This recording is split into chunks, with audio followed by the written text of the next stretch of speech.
नमस्कार। आज सुनिए समकालीन हिंदी साहित्य की सशक्त कथाकार सुधा जुगरान जी की कहानी नई इबारत। कहानी महिला सशक्तिकरण को नए सिरे से परिभाषित करती है। लेखिका ने दो तरह के परिवेश की वर्तमान पीढ़ी की दो महिलाओं के द्वारा सशक्त महिला की परिभाषा को रेखांकित करने का प्रयास किया है। तो आइए सुनते हैं यह विचारोत्तेजक कहानी नई इबारत। वह मेरे सामने खड़ी थी। काफी समय से उसके आने की आहट हम दोनों की आपसी सरगोशियों में थी। मेरे घर में काम करने वाली लाली उसे लेकर आई थी। नाम भी भला सा था, रंजना। शहरी सा नाम। लगभग 32-33 साल की होगी। दरअसल मेरा सर्वेंट क्वार्टर काफी समय से खाली पड़ा था और मुझे एक अदद परिवार की तलाश थी। घर में काम करने वाली लाली मुझे भरोसा दिलाती रही थी कि बच्चों के इम्तहान खत्म होते ही वह उसे बुला लेगी। वह आने को तैयार है। मैं संतुष्ट हुई थी, लेकिन उसके 3 बच्चे होने की बात पर थोड़ा कसमसा गई थी। अरे दीदी जी, आप फिक्र मत करो, बहुत अच्छी है। फिर आपके उधर की ही है। आप चाहती भी तो पहाड़ी हैं ना, तो इसे रख लो। मेरी बहन पहाड़ में ब्याही है, उसके मायके के गांव में। बहुत भली है, खूब सेवा भाव वाली है, मिलेगी नहीं ऐसी। लेकिन तुम बता रही हो कि उसका पति दिल्ली में रहता है। फिर उसके 3 बच्चों की जिम्मेदारी कौन लेगा? बच्चे कभी बीमार भी तो पड़ते हैं। हम दोनों खुद को देखेंगे कि उसके बच्चों को? मैंने अपनी शंका जाहिर की। पति भी आता जाता रहेगा दीदी। उसकी एक ननद यहीं शहर में ही रहती है, वह भी आती जाती रहेगी। कुछ दिनों में वह खुद भी होशियार हो जाएगी। मुझे काम की इतनी परेशानी नहीं थी जितनी साथ की आवश्यकता थी। इकलौती बेटी अनाया नौकरी करती थी। उसकी पसंद के लड़के से उसका विवाह कर जिम्मेदारियों से निवृत्त हो गए थे। इतने बड़े घर में पति और मैं। घर बहुत सूना सूना सा लगता। वैसे भी सर्वेंट क्वार्टर में हमेशा से एक परिवार रखने की आदत थी, लेकिन कोरोना काल बीच में आ गया, जिसमें बहुत सी संभावनाएं समाकर खत्म हो गईं। पहाड़ के गांवों से बच्चों की अच्छी पढ़ाई की इच्छा रखने वाले शहरों का रुख करते परिवारों के पांव अचानक थम गए थे, क्योंकि ना तो स्कूल खुले थे और ना ही बच्चों के पिताओं के लिए कोई नौकरी। फिर शहर आने का कोई प्रयोजन शेष न रह गया था। हाँ, तो वह मेरे सामने खड़ी थी, लगभग मेरी बेटी अनाया की उम्र की। गुलाबी रंगत लिए पहाड़ी दूधिया गोरा रंग, ठीक ठाक नैन नक्श, मध्यम कद, लेकिन काफी दुबली पतली। चेहरे पर एक आमंत्रित करने वाला स्नेहपूर्ण प्यारा सा भाव। क्या नाम है तुम्हारा? जानते हुए भी मैंने पूछा। रंजना। वह हंसकर पैर छूती हुई बोली। बड़ों के पैर छूना पहाड़ी परंपरा है। पहली बार में ही उसकी निश्चल हंसी ने मन को कुछ बांध लिया। पहले कभी काम किया है किसी के घर? नहीं मैम, पहली बार आई हूँ अपने गांव से बाहर। अभी अपनी ननद के घर आई हूँ। अगर आप इजाज़त दोगे तो 1 हफ्ते में अपने बच्चों को लेकर आ जाऊंगी। और तुम्हारा पति? वह थोड़ी देर चुप रही। तुम किसके साथ आई हो? मैंने दूसरा सवाल किया। मेरा पति दिल्ली में नौकरी करता है मैम। मैं ननद के साथ आई हूँ, बाहर खड़ी है। अंदर बुलाओ उसे। पल भर में रंजना की ननद मेरे सामने नमूदार हो गई। अच्छी भरी पूरी तंदुरुस्त। रंजना के मुकाबले मुझे वह कुछ अधिक ही तंदुरुस्त लगी। मैंने उसे ऊपर से नीचे तक निहारा। अगर तुम और तुम्हारा पति इसके सुख दुख की जिम्मेदारी लोगे तो मैं इसे रख सकती हूँ। बच्चों से मुझे कोई असुविधा नहीं है। बच्चों का खेलना या शोर करना मुझे अधिक परेशान नहीं करता, लेकिन किसी भी मुश्किल में तुम हाजिर रहना। मैंने उसके चेहरे के भावों के पीछे की सच्चाई को पकड़ने का असफल प्रयास करते हुए कहा। बिल्कुल दीदी जी, आप फिक्र मत करो, मैं आती जाती रहूंगी। ठीक है, अभी तो इसे काम सीखने में 1 महीना लगेगा। तब तक कुछ काम लाली ही करती रहेगी। 1 महीने बाद मैं इसकी तनख्वाह बढ़ा दूंगी। तब लाली सिर्फ सफाई का ही काम करेगी। ठीक है रंजना? मैं रंजना की तरफ मुखातिब हुई। जी दीदी जी, मैं कल ही गांव चली जाती हूँ। 1 हफ्ते के अंदर बच्चों के साथ आ जाऊंगी। तेरा पति एक बार भी मिलने नहीं आएगा क्या? मैं आश्चर्य से बोली। उसने एक असहज दृष्टि ननद पर डाली। दीदी जी, मेरा भाई कुछ दिनों में आ जाएगा। आप चाहो तो फोन से बात करा दूंगी। ठीक है, करा दो। रंजना की ननद ने फ़ोन मिलाकर मेरे हाथ में पकड़ा दिया। मैंने उसके पति से बात की तो सब कुछ स्वाभाविक सा ही लगा। असहजता जैसी कोई बात नहीं लगी। ठीक है, अब तुम जाओ, जितनी जल्दी हो सके आ जाना। वे दोनों ननद भौजाई चली गईं। 1 हफ्ता बीत गया। मार्च के महीने में जाती ठंड जमकर हुई बारिश ने वापस लौटा दी। पहाड़ी रास्तों पर भूस्खलन होना आम बात है। उसका आना 2 हफ्तों के लिए टल गया। फ़ोन नंबर भी उन ननद भाभी दोनों का ही मैं नहीं ले पाई थी, इसलिए पता भी नहीं कर पा रही थी। जब उसके आने का पक्का हो गया था तो बात बड़ी सहज लग रही थी और मन में अनेकानेक अनजानी आशंकाएं सिर उठा रही थीं। लेकिन अब कोई खबर न होने से दिल कर रहा था काश आ जाए। मुझे वास्तव में उसकी बहुत ज़रूरत थी। ऐसे में एक दिन उसकी ननद आधम की, अरे कहाँ गई तुम्हारी भाभी, कितने दिन हो गए, अब तो बारिश भी बंद हो गई। मैं उसे देख उतावलेपन से बोली, दीदी जी थोड़ा खर्चे की दिक्कत थी, गांव से परिवार उठाना है, भाई पैसा भेजेगा तभी तो आएगी। तेरा भाई यहाँ 3 बच्चों को पढ़ाने की बात सोच रहा है और उन चारों का गांव से शहर तक आने का किराया भी नहीं है उसके पास। मैं क्षुब्ध स्वर में बोली, ऐसी बात नहीं है दीदी जी, गांव में घर ठीक कराया है, जहाँ काम करता है वहाँ से उधार लेकर। काफ़ी पैसा कट रहा है, इसलिए थोड़ी दिक्कत हो रही है। न जाने क्यों बोलते हुए वह मुझे कुछ असहज सी लगी। यह तो एक अलग मुसीबत है, मैं सोच में पड़ गई। तेरी भाभी रहना खाना तो कमा लेगी, लेकिन 3 बच्चों की फीस तो उसे भेजनी ही पड़ेगी कि नहीं। मेरे भरोसे मत रहना कि अभी पैसा नहीं आया दे दो, सैलरी में काट लेना। झुंझलाहट मेरे स्वर में ना चाहते हुए भी स्पष्ट हो उठी थी। नहीं बीबी जी, ऐसा कुछ नहीं होगा, रंजना 1-2 घर बाहर पकड़ लेगी। अब बात कुछ कुछ समझ में आ गई। रंजना कोल्हू का बैल है क्या? 3 बच्चों का काम करेगी, हमारा काम करेगी। शहर में रहने के लिए उसे बिजली पानी के साथ 2 कमरे रहने को मिल रहे हैं, साथ में अच्छी भली तनख्वाह। उसके बाद 2 घर बाहर करेगी। मुझे नहीं चाहिए, तुम उसके लिए कोई और घर देख लो। मैं तल्खी से बोली, काम तो मेरा लाली कर ही रही है। जिस कारण मैं यहाँ पर परिवार रखना चाह रही हूँ वह प्रयोजन मेरा पूरा नहीं होता है, तो उसे रखने का क्या फ़ायदा। रंजना की ननद कुछ सहम गई। अच्छा खासा घर मिलकर छूट जाने का भय हो गया। बात मात्र रंजना के बाहर काम करने की नहीं थी, पर किसी स्त्री को इस तरह अंदर बाहर मरते खपते देख मेरा स्त्रीवादी मन उछाल मारने लगता है। मुझे पता है इन लोगों के पतियों का ध्येय पत्नी को गुलाम समझने से अधिक कुछ नहीं होता। खुद चाहे वह अपनी आधी तनख्वाह पीने खाने में खर्च करे, पर बीवी उसे 24 घंटे में से 18 घंटे काम करती दिखनी चाहिए। वह दुबली पतली नाजुक सी लड़की कैसे अपने 3 बच्चों का काम करेगी, उनको समय से स्कूल छोड़ने लेने जाएगी, हमारा सारा काम करेगी। उसके बाद समय ही कहाँ बचेगा उसके पास कि वह कहीं बाहर काम करे। खैर, मेरा यह सख्त निर्णय ठीक रहा। लगभग 1 हफ्ता और बीत जाने के बाद रंजना गांव से अपने बच्चों के साथ आ गई।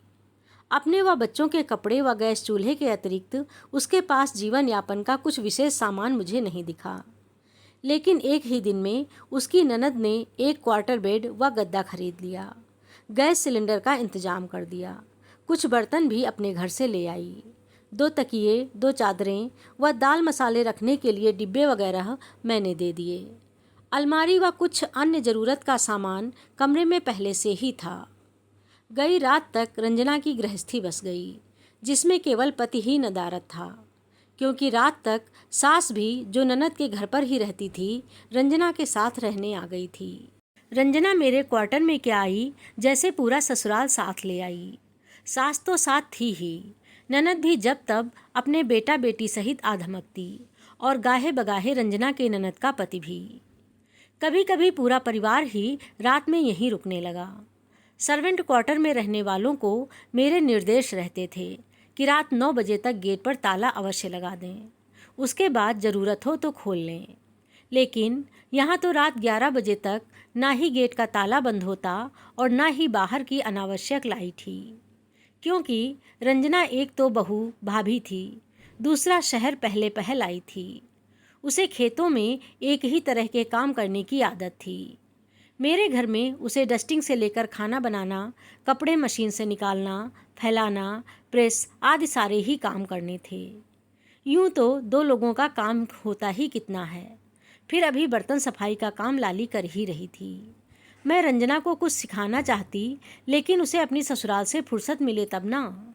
जब काफ़ी दिन गुजर गए, रंजना को ना काम करने का समय मिल पा रहा था, ना सीखने का, तब मुझे सख्ती से कदम उठाना ही पड़ा। उसकी सास को बुलाकर मैंने कहा कि यहाँ पर हमने कमरे सिर्फ अपने यहाँ काम करने वालों के लिए बना रखे हैं। उनके परिवार का कोई निजी सदस्य 2-4 दिन से अधिक यहाँ नहीं रह सकता। पता नहीं बुरा मानकर या मेरी बात समझकर सास तीसरे दिन गांव चली गई। सास के जाने से ननद के परिवार का रोज रोज आना कुछ कम हो गया। मेरे साथ ही रंजना ने भी चैन की सांस ली। अब उसे समय मिलने लगा। सुबह उसकी ननद की बेटी सीमा रंजना के बेटे को स्कूल लेने के लिए आती। बाद में पता चला कि बेटा तो पहले ही अपनी बुआ के पास रहकर पढ़ रहा था। रंजना की बड़ी बेटी 12 साल की और सबसे छोटी बेटी मात्र 3 साल की थी। तुमने बताया नहीं कि तुम्हारा बेटा पहले से ही यहाँ रह रहा था, मैंने रंजना से पूछा। जवाब में कुछ नए रहस्य उजागर हुए। दीदी जी, अब वह मेरे कहने पर मुझे मैम से दीदी कहने लगी थी। मेरी बड़ी बेटी गांव में अपनी चाची के पास रह रही थी 3 साल से। मेरे साथ सिर्फ मेरी छोटी बेटी थी। मैं 3-3.25 साल से मायके में थी। अरे पर क्यों? आश्चर्यचकित मेरी आंखें उसके चेहरे पर टिक गईं। संभवतः उसके कहने से पहले ही सत्य की कुछ पहचान कर लूं। लेकिन उसका चेहरा तकरीबन निर्विकार था और कुछ ऐसा भी कि वह सत्य को झूठ का आवरण अब अधिक नहीं चढ़ा सकती। मेरे पति ने मुझे 3.25 साल से छोड़ा हुआ था। 3.25 साल से छोड़ा हुआ था? लेकिन तेरी छोटी बेटी तो लगभग इतने ही साल की है ना? मैंने उसकी हाँ ना में अपनी बात का प्रमाण चाहा। मेरी बेटी 3 साल की है दीदी। उसकी आंखों के कटोरे कुछ मजबूरी व कुछ अपमान से झुलसकर भर गए। मेरा पति रमेश दिल्ली से 2-2 साल तक घर नहीं आता था, ना ही ठीक से खर्च भेजता था। मैंने 10वीं पास की है, वह 8वीं भी नहीं है। ड्राइवर है, अच्छी तनख्वाह मिलती है उसे। जहाँ रहता है वहाँ खाना रहना फ्री है। फिर खर्च कहाँ हो जाता है कि अपने पहले 2 बच्चों को भी पालने और पढ़ाने लिखाने के लिए उसके पास पैसे नहीं होते थे। उसके नाम मात्र का खर्च भेजने पर मैंने सड़क निर्माण पर लगे काम पर लगकर मजूरी भी की। गारा, बजरी, पत्थर ढोया, खेत में सब्जी उगाकर बेची, तब जाकर बच्चों का खर्च निकाला। लेकिन घर में तब रमेश की माँ बहन ने मेरा जरा भी साथ नहीं दिया। उल्टा सास ने मुझ पर जब तब हाथ उठाया। ननदों ने बुरा भला कहा, गाली गलौज की। जब पति अपना नहीं होता है ना दीदी, तो सारा संसार तुम्हारा दुश्मन हो जाता है। उनके लिए तो उनका बेटा परदेश में अकेला रहकर कितनी मुश्किल से कमाकर भेजता है, और मेरा कुछ नहीं। जो बच्चे भी पैदा करे, उनके घर वालों की चाकरी भी चुपचाप करे, फिर अपना और बच्चों का पेट पालने के लिए मजूरी भी करे। जब इस बात पर मैंने सवाल उठाया तो हम दोनों में लड़ाई होने लगी। लेकिन फिर भी उसके खाने पीने पर ही पैसे फूंकने की बात दिमाग में आई। दूसरी कोई बात मेरी सोच में नहीं आई। उन दिनों भी वह 2 साल में घर आया था, लेकिन लड़ाई की वजह से 3-4 ही दिन में चला गया। तब भी सबने मुझे ही जली कटी सुनाई, कहकर वह चुप हो गई। फिर क्या हुआ? मैं उसकी कहानी जानने के लिए उत्सुक हो गई थी। वह थोड़ी देर तक अपने अंदर उमड़ आए ज्वार भाटे के फलस्वरूप बह आए आंसुओं के सैलाब को पोंछती रही। हर वक्त हंसती मुस्कुराती वह दुबली पतली लड़की अपने अंदर काले बादलों का एक पूरा आकाश समेटे बैठी थी, जिसे बस थोड़ी सी सांत्वना के हरे पेड़ों की जरूरत थी, जिनसे टकराकर वह बरस जाए। कह दो, घबराओ नहीं। मैंने उसके कंधे पर भरोसे का हाथ रखा। कहने से तुम्हारा दिल हल्का हो जाएगा। स्वच्छ आकाश में ही चंद्रिका छिटकती है, मैंने मन ही मन सोचा। थोड़ी देर बाद वह प्रकृतिस्थ हुई। दीदी जी, गांव से और भी लोग दिल्ली में काम करते हैं। उन्हीं में से गांव के एक लड़के से मुझे पता चला कि वह बहुत समय से एक औरत के साथ रह रहा है, इसीलिए गांव कम आता है। अरे, तुमने कुछ कहा नहीं? मुझे मन में कुछ ऐसा ही अंदेशा हो चला था, इसलिए आश्चर्य नहीं हुआ। पहले तो विश्वास ही नहीं हुआ दीदी जी।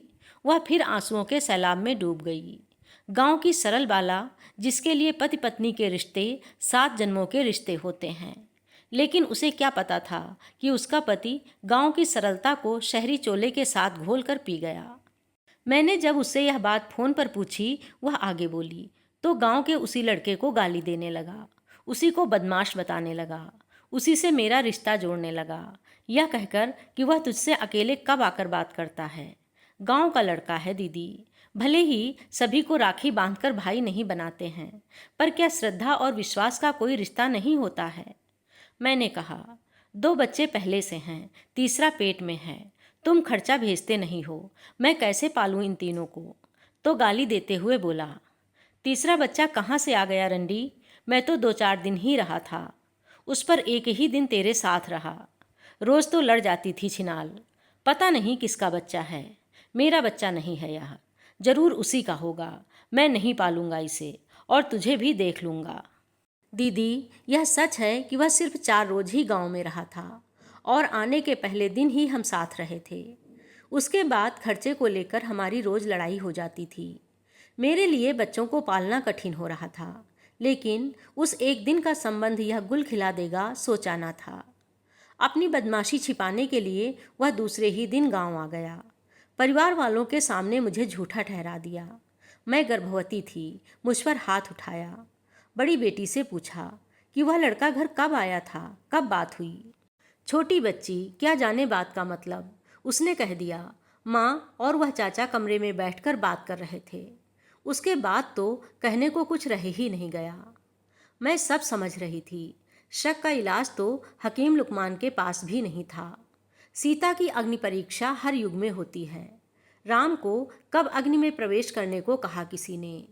चीरहरण द्रौपदी का हुआ था, किसी अर्जुन या युधिष्ठिर का नहीं।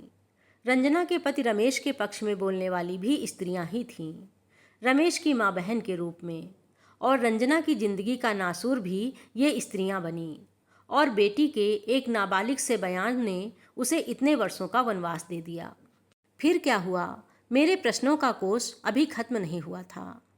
फिर क्या होना था, सब एक तरफ हो गए।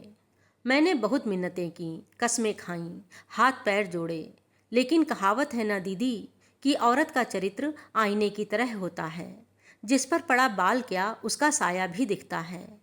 किसी ने भी मेरी एक ना सुनी। रमेश किसी औरत के साथ रह रहा था, यह बात कौवों की काँव-काँव में दबकर रह गई और मैं सबके मानसिक व शारीरिक अत्याचारों से घबराकर लगभग 6 महीने का गर्भ लेकर बिना किसी को बताए मायके चली गई।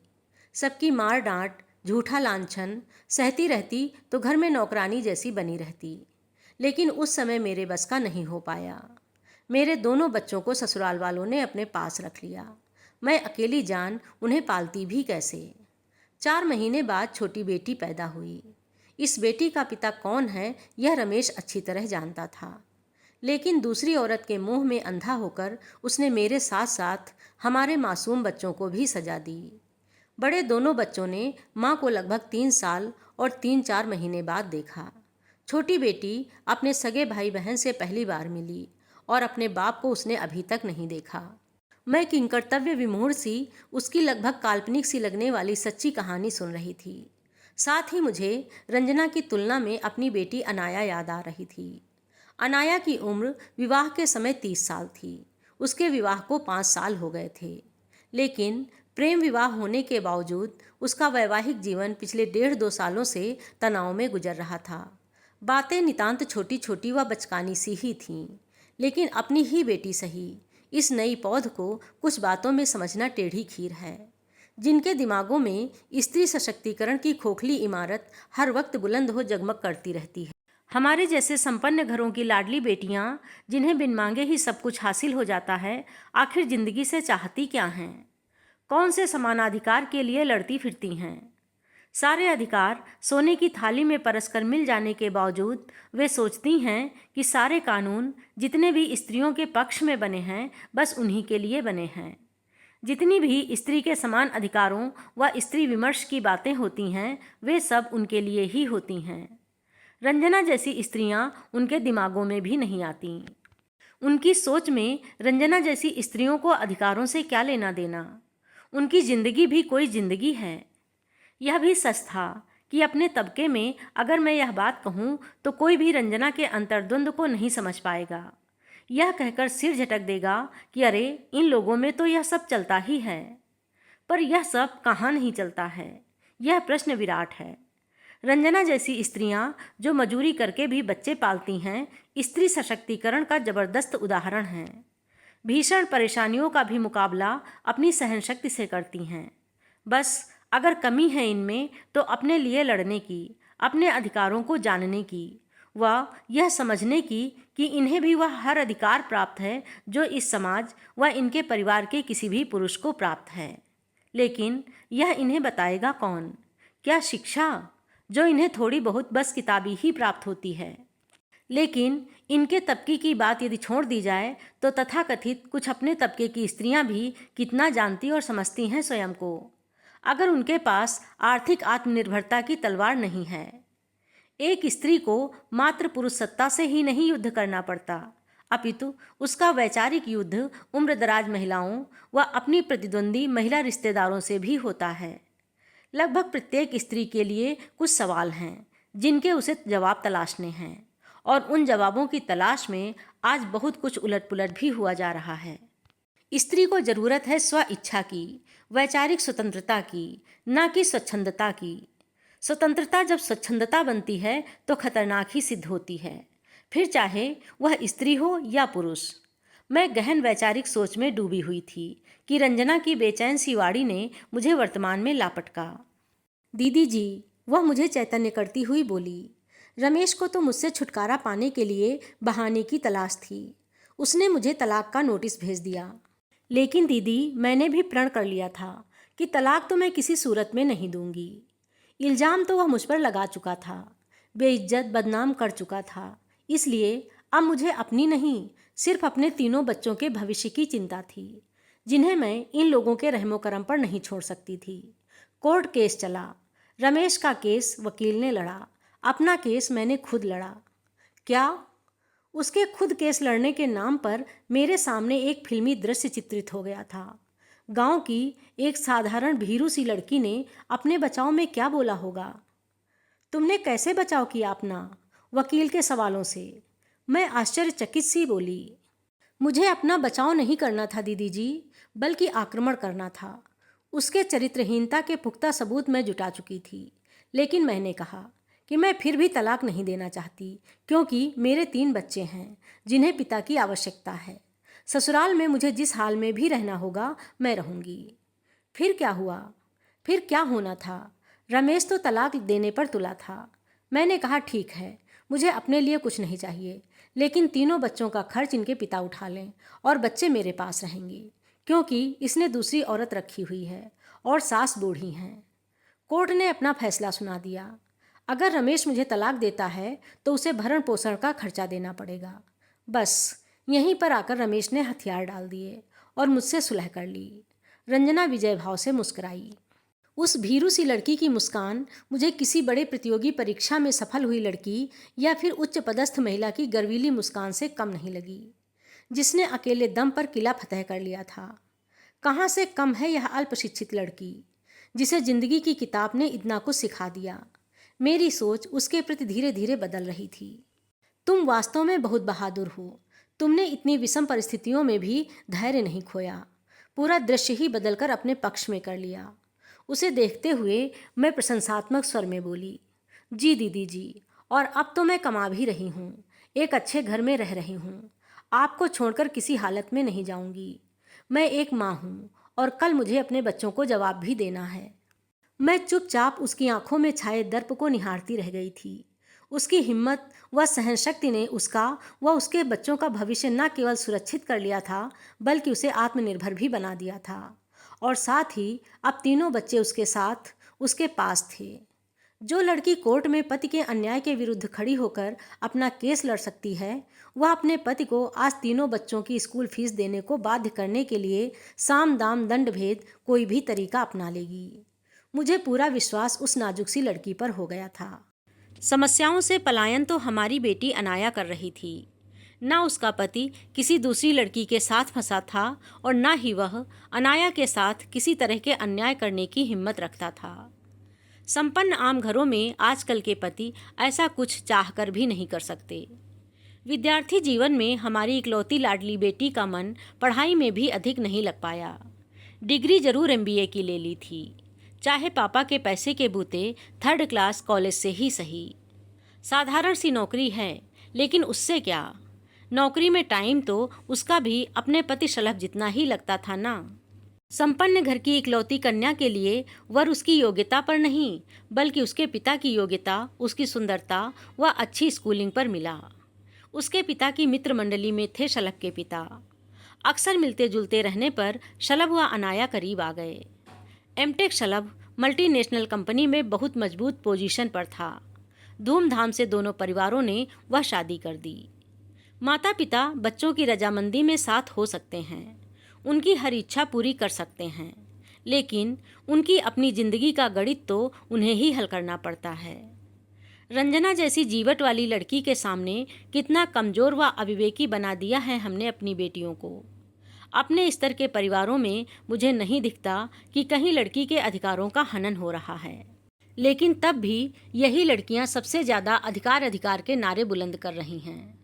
अनाया और रंजना की तुलना करता मेरा मन इस समय शिद्दत से चाह रहा था कि स्त्री के अधिकार और स्त्री सशक्तिकरण की इबारत नए सिरे से लिखी जाए। अनाया की ना नौकरी किसी लायक है, ना काम करने या करवाने का ही उसे विशेष अभ्यास है। स्वभाव से तुनक मिजाज हमारी इकलौती कन्या के घर में उसके सास ससुर भी अधिक रहना पसंद नहीं करते। 35 की हो गई अनाया को माँ भी नहीं बनना है अभी। नौकरी जो कर रही है, चाहे जैसी भी, फिर पता नहीं कब बनेगी। शलभ लड़का होकर भी कई घर बाहर के काम संभाल लेता है, लेकिन हमारी नाजुक अनाया से कुछ होता ही नहीं। उस पर तुर्रा यह कि शिकायत भी वही करती है। आज अगर शलभ को अकेले रहना पड़ जाए तो वह उसी सेटअप में अकेले रह लेगा, लेकिन अनाया को अकेले रहना पड़ जाए तो वह बिना माता पिता की सहायता के उस शान बान से नहीं रह सकती। कल अगर ये दोनों तलाक लेते हैं तो स्त्री पक्ष में बने कानूनों का अनाया फ़ायदा उठा लेगी, लेकिन आखिर किसके लिए? प्रेम करना है, प्रेम विवाह करना है, लेकिन प्रेम निभाना कब है इस पीढ़ी को? हो सकता है रंजना की हिम्मत से प्रभावित मेरा मन इस समय अनाया की हर वक्त की शिकायतों व रोने धोने से उसके प्रति थोड़ा क्रूर हो रहा हो, लेकिन सत्य हमेशा कड़वा ही होता है। गलत को सहना अन्याय है, लेकिन उस गलत की परिभाषा आखिर कौन तय करेगा? क्या अनाया के साथ शलभ अन्याय कर रहा है? माँ होकर भी मैं उन साधारण निभाने वाली बातों में अन्याय नहीं ढूंढ पा रही हूँ। निभाने की बात करूं तो शलभ अधिक निभाता है, उसकी तुनक मिजाजी व नखरीलेपन को। और जहां रंजना के साथ वास्तव में अन्याय हुआ है, उसने अन्याय के खिलाफ आवाज़ भी बुलंद की और रिश्ते को भी निभा लिया। अगर रंजना आज अपने पति से तलाक ले ले तो उसके बच्चों को भरण पोषण का खर्च भले ही मिल जाए, लेकिन 32-33 साल की युवा रंजना से पति के नाम की सुरक्षा, ससुराल के रिश्तों का साया व बड़े होते बच्चों से पिता का डर व प्यार दोनों ही छिन जाएगा। उसे जिंदगी से और अपने आसपास के कलुषित लोगों से और अधिक जूझना पड़ जाएगा। रंजना जिंदगी की ऊबड़ खाबड़ सड़क पर चलकर बड़ी हुई है, इसलिए अपनी सीमाओं व ज़रूरतों को अच्छी तरह पहचानती है और संतुलन बनाना भी जानती है। लेकिन अनाया तो चांदी का चम्मच मुंह में लेकर पैदा हुई है। उसके लिए हमने पलकें बिछा दी थीं। उसे कभी जिंदगी से समझौता करना आया ही नहीं। अनाया जैसी लड़कियों को किसी के लिए जीना ही नहीं आता। किसी तरह का भी समझौता करने में उनके अधिकारों का हनन हो जाता है। लेकिन इन सतही अधिकारों को बचाने के चक्रव्यूह में वे कितने ही कर्तव्य अपनी झूठी शाख तले दबा देती हैं, यह उन्हें कोई नहीं बता पाता। चिंता की लकीरें मेरे माथे पर अनायास ही गहरी हो गई थीं। मैं एकाएक बेचैन सी हो गई। हमारे बाद हमारी इकलौती बेटी का क्या होगा? क्या हुआ दीदी जी, आप कुछ परेशान सी लग रही हैं? मुझे बेचैन देख रंजना की निगाहें मेरे चेहरे पर टिक गई थीं। नहीं, कुछ खास नहीं। मैं फिर से पूर्व वाली मनः स्थिति में आ गई। रंजना, तुम कभी अपने लिए नहीं सोचती हो। मेरा मतलब, इस तमाम कहानी में तुमने मात्र संघर्ष ही किया। तुमने बच्चों के कारण व अपनी सुरक्षा को ध्यान में रखकर रमेश जैसे धोखेबाज लड़के से समझौता तो कर लिया, लेकिन तुम्हें अपने लिए क्या मिला? तलाक ले लेती तो बच्चों को तो रमेश को पालना ही पड़ता, पर तुम इतनी कम उम्र हो, दोबारा शादी कर सकती थी, या कम से कम अकेली रहकर रमेश व उसके परिवार के दबाव से दूर रह सकती थी। वह हंस पड़ी। हया की कुछ किरणें दूधिया चेहरे पर ठिठक गई थीं। हृदय की चांदनी अभी मंद नहीं पड़ी थी। एक प्यार करने वाले पुरुष का संग साथ मिले तो किसे नहीं चाहिए। दीदी जी, औरत की जिंदगी तो यूं भी कई टुकड़ों में बटी होती है। मैं अपनी जिंदगी के ऐसे उल्टे सीधे फैसले कर कुछ और टुकड़े नहीं करना चाहती थी। दूर के ढोल सुहावने लगते हैं। मेरे एक तरफ कुआं और एक तरफ खाई थी। मैंने कुएं को चुन लिया। मैं भ्रमित सी उसका चेहरा ताकती रह गई। वह अच्छी तरह जानती थी कि निर्णय दोनों ही कठिन हैं। जिंदगी दोनों तरफ दुष्कर है। उसने कम दुष्कर कम कठिन वाला निर्णय चुन लिया। कठिनाइयाँ जो भी आएंगी उनके लिए वह पहले से ही तैयार है। तभी मेरे फ़ोन की घंटी बज गई। अनाया का नाम स्क्रीन पर चमक रहा था। इस वक्त फिलहाल मेरा हृदय अनाया के प्रति भावशून्य हो रखा था। छोटी छोटी बात पर 2 साल से उसका बिसूरना देख मैं खिन्न हो चुकी थी। हाँ बोलो अनाया, मैं रूखे स्वर में बोली। मेरे स्वर का तीखापन भांप कर भी नज़रअंदाज कर दिया बेपरवाह लाडली बेटी ने। मम्मी, मैं बिल्कुल नहीं रह सकती शलभ के साथ। नौकरी का ऐसा एहसान दिखाता है जैसे बस यही थक कर आया है और मैं वहाँ आराम करके आ रही हूँ। ऊपर से कुछ दिन से उसने और उसकी मम्मी ने नया राग अलापना शुरू कर दिया है कि अब बच्चा चाहिए। अरे नहीं करना है मुझे बच्चा। नौकरी छोड़कर घर बैठकर बच्चा पालूंगी अनपढ़ों की तरह। वर्षों से औरत को अपने मतलब के लिए इस्तेमाल करते आए हैं, आज भी करना चाहते हैं, लेकिन आज समय बदल चुका है।